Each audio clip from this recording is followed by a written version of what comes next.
ರೀತಿ ಚಿಕನ್ ಫ್ರೈನ ನೀವಂತೂ ಮಾಡಿರೋದಕ್ಕೆ ಸಾಧ್ಯನೇ ಇಲ್ಲ. ಅಷ್ಟು ರುಚಿಯಾಗಿರುತ್ತೆ. ಒಂದು ಪಾಟಲ್ಲೇ ಮಾಡ್ಬೋದು. 15 ನಿಮಿಷ ಸಾಕು ಈ ರೆಸಿಪಿ ಮಾಡೋದಕ್ಕೆ. ನೀವಿನ್ನೂ ನನ್ನ ಚಾನಲ್ನ ಸಬ್ಸ್ಕ್ರೈಬ್ ಮಾಡ್ಕೊಂಡಿಲ್ಲ ಅಂದರೆ ದಯವಿಟ್ಟು ಮಾಡಿಕೊಂಡು ನನಗೆ ಸಪೋರ್ಟ್ ಮಾಡಿ. ಮೊದಲಿಗೆ ವೀಕ್ಷಕರೇ, ಗ್ಯಾಸ್ ಮೇಲೆ ಒಂದು ಬಾಣಲಿ ಇಟ್ಕೊಂಡಿದ್ದೀನಿ. ಅದಕ್ಕೆ 1-2 ಟೇಬಲ್ ಸ್ಪೂನ್ ಆಗುವಷ್ಟು ಕಡಲೆಕಾಯಿ ಎಣ್ಣೆ ಹಾಕೊಂಡಿದ್ದೀನಿ.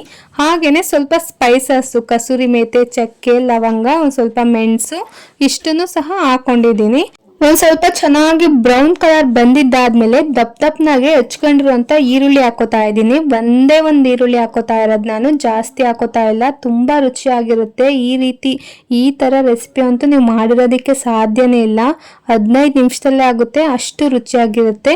ಸ್ವಲ್ಪ ಹಸಿ ವಾಸನೆ ಹೋಗೋವರೆಗೂ ಈರುಳ್ಳಿನ ಫ್ರೈ ಮಾಡ್ಕೊಳ್ಳಿ. ಬ್ರೌನ್ ಕಲರ್ ಬರಬೇಕು ಅಂತ ಏನಿಲ್ಲ. ಇವಾಗ ಕಾಯಿ ತುರಿ ಹಾಕೋತಾ ಇದ್ದೀನಿ. ಒಂದು ಅರ್ಧ ಹೋಳು ಕಾಯಿ ತುರಿ ಹಾಕೋತಾ ಇದ್ದೀನಿ. ಅದನ್ನ ಚೆನ್ನಾಗಿ ಫ್ರೈ ಮಾಡ್ಕೋಬೇಕಾಗುತ್ತೆ. ಕಾಯಲ್ಲಿರೋ ಅಂತ ನೀರಿನ ಅಂಶ ಎಲ್ಲ ಹೋಗ್ಬೇಕು. ಆ ರೀತಿ ಚೆನ್ನಾಗಿ ಫ್ರೈ ಮಾಡ್ಕೊಳ್ಳಿ. ಕಾಯಿ ಬದಲಿಗೆ ನೀವು ಕೊಬ್ಬರಿ ಬೇಕಾದ್ರೂ ಯೂಸ್ ಮಾಡ್ಕೋಬಹುದು. ಕೊಬ್ಬರಿ ಹಾಕಿದ್ರೆ ಜಾಸ್ತಿ ಫ್ರೈ ಮಾಡೋ ಅವಶ್ಯಕತೆ ಇರೋದಿಲ್ಲ.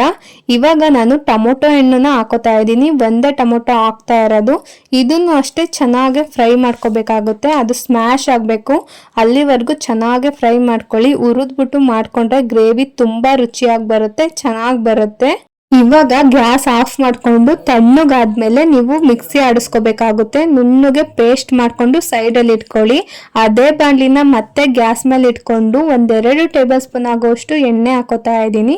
ಎಣ್ಣೆ ಕಾದಿದ್ದಾದ್ಮೇಲೆ ನಾವು ತಗೊಂಡಿರುವಂತ ಚಿಕನ್ನ ಡೈರೆಕ್ಟ್ ಆಗಿ ಬಾಣಲಿ ಒಳಗೆ ಹಾಕೊಳ್ಳೋಣ.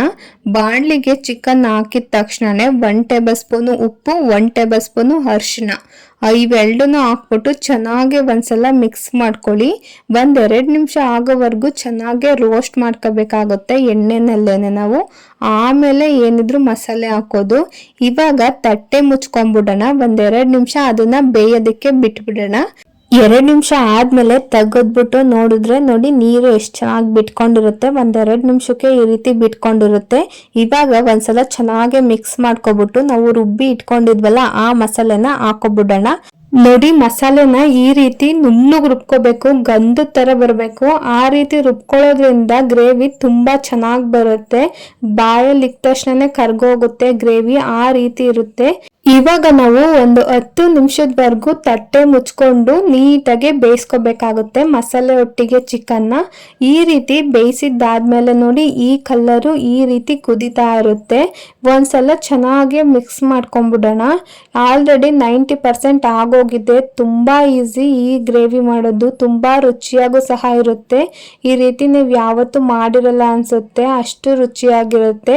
ನೋಡಿ, ಇದಕ್ಕೆ ನಾನು ಯಾವ ರೀತಿ ಖಾರ ಹಾಕಿಲ್ಲ. ಅದಕ್ಕೆ 1-2 ಟೇಬಲ್ ಸ್ಪೂನ್ ಆಗುವಷ್ಟು ಖಾರದ ಪುಡಿ ಹಾಕ್ತಾ ಇದ್ದೀನಿ. ಇದು ರೆಡ್ ಕಲರ್ ಬರುತ್ತೆ, ತುಂಬಾ ರುಚಿಯಾಗಿರುತ್ತೆ. ಹಾಗೇನೆ 1 ಟೇಬಲ್ ಸ್ಪೂನ್ ಆಗುವಷ್ಟು ಚಿಕನ್ ಮಸಾಲ ಹಾಕೋತಾ ಇದ್ದೀನಿ. ಇದು ಮಿನಿಮಮ್ ಇಂಗ್ರೀಡಿಯೆಂಟ್ಸ್ ಅಷ್ಟೇ ಹಾಕ್ತಾ ಇರೋದು. ಮೇಲ್ಮೇಲೆ ಮನೆಯಲ್ಲಿ ಏನೇನಿರುತ್ತೆ ಅದನ್ನ ಬಳಸ್ಕೊಂಡು ಮಾಡ್ತಾ ಇರೋದು. ತುಂಬಾ ಈಸಿನೂ ಇರುತ್ತೆ. ಇವಾಗ ನಿಮ್ಗೆ ಎಷ್ಟು ಬೇಕೋ ಅಷ್ಟು ನೀರು ಹಾಕೋಬೇಕಾಗುತ್ತೆ. ಹಾಗೇನೆ ಸ್ವಲ್ಪ ಕೊತ್ತಂಬರಿ ಸೊಪ್ಪನ್ನ ಹಾಕೋತಾ ಇದ್ದೀನಿ. ಇವಾಗ ಚೆನ್ನಾಗಿ ಒಂದ್ಸಲ ಮಿಕ್ಸ್ ಮಾಡ್ಕೊಬಿಟ್ಟು ನಿಮ್ಗೆ ಎಷ್ಟು ನೀರು ಬೇಕೋ ಅಷ್ಟು ನೀರು ಹಾಕೊಳ್ಳಿ.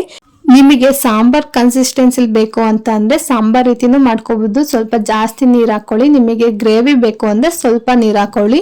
ಚೆನ್ನಾಗಿ ಬೇಯಿಸ್ಕೋಬೇಕಾಗುತ್ತೆ. ಗ್ರೇವಿ ಮಾಡಬೇಕು ಅಂತಂದ್ರೆ, ಸಾಂಬಾರ್ ಮಾಡಬೇಕು ಅಂದ್ರೆ ಒಂದು 4 ಕುದಿ ಬಂದ್ರೆ ಸಾಕಾಗುತ್ತೆ. ಇವಾಗ ಸ್ವಲ್ಪ ರುಚಿ ನೋಡ್ಬಿಟ್ಟು ರುಚಿಗೆ ತಕ್ಕಷ್ಟು ಉಪ್ಪು ಹಾಕೊಳ್ಳಿ. ನೆನಪಿರ್ಲಿ, ನಾವು ಚಿಕನ್ ಬೇಯ್ಬೇಕಾದ್ರೆ 1 ಟೇಬಲ್ ಸ್ಪೂನ್ ಹಾಕೊಂಡಿದ್ವು. ಇವಾಗ ಗ್ಯಾಸ್ನ ಹೈ ಫ್ಲೇಮಲ್ಲಿ ಇಟ್ಬಿಟ್ಟು ತಟ್ಟೆ ಮುಚ್ಚಿ 20 ನಿಮಿಷ ಬೇಯಿಸ್ಬಿಟ್ರೆ ರೆಡಿ ಆಗೋಗುತ್ತೆ. ನಿಮ್ಗೆ ಯಾವ ರೀತಿ ಬೇಕೋ ಆ ರೀತಿ ನೀವು ಮಾಡ್ಕೋಬಹುದು. ಈ ಗ್ರೇವಿನ ತುಂಬಾ ರುಚಿಯಾಗಿ ಬರುತ್ತೆ. ನೋಡಿ, ಆಲ್ರೆಡಿ ರೆಡಿ ಆಗಿದೆ. ನಾನು ಇದು ಸಾಂಬಾರು ಅಲ್ಲ, ಗ್ರೇವಿನೂ ಅಲ್ಲ. ಮಧ್ಯೆ ನಿಮ್ಗೆ ಮುದ್ದೆಗೂ ತಿನ್ಬೋದು, ಚಪಾತಿಗೂ ತಿನ್ಬೋದು, ಅನ್ನಕ್ಕೂ ತಿನ್ಬೋದು, ಎಲ್ಲದಕ್ಕೂ ಕಾಂಬಿನೇಷನ್ ಆಗಿ ನಾನು ಮಾಡ್ಕೊಂಡಿರೋದು. ಈ ರೆಸಿಪಿಗೆ ಇದು ಹಾಕ್ಲೇಬೇಕು, ಆ ಐಟಮ್ ಹಾಕ್ಲೇಬೇಕು ಅಂತ ಏನಿಲ್ಲ. ಮನೇಲಿರೋಂಥ ವಸ್ತುಗಳನ್ನ ಬಳಸ್ಕೊಂಡೆ ಆರಾಮಾಗಿ ಮಾಡ್ಬೋದು. ಈ ರೆಸಿಪಿ ನಿಮ್ಗೆ ಇಷ್ಟ ಆದ್ರೆ ಲೈಕ್ ಮಾಡಿ, ಶೇರ್ ಮಾಡಿ. ನನ್ನ ಚಾನಲ್ನ ಸಬ್ಸ್ಕ್ರೈಬ್ ಮಾಡ್ಕೊಳ್ಳೋದಂತೂ ಮರಿಬೇಡಿ. ಇದೇ ತರ ಈಸಿ ರೆಸಿಪೀಸ್ಗೆ ನನ್ನ ಚಾನಲ್ನ ಫಾಲೋ ಮಾಡ್ತಾ ಇರಿ. Thank you.